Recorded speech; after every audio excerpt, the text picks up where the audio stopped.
robot? Yeah, so the robot has a lot of advantages to it. It allows us to do really complex intra-abdominal surgeries in a minimally invasive way.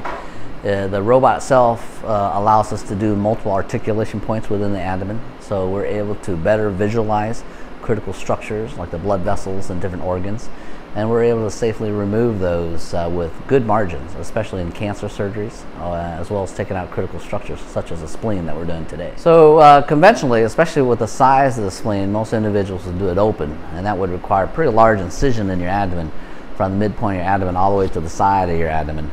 And that has a pretty long recovery period as well as complications down the road in terms of scarring within the abdomen. Here we get away with 3 to 4 small, tiny little incisions about this big where we can go in there and we do the exact same operation. And some people will even argue that it's even superior to doing open because the visualization is so much better.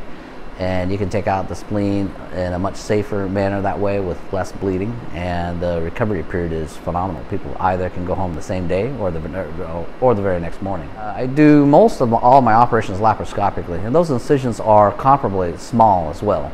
However, with the robot, with our articulation, we're able to do even more complex operations.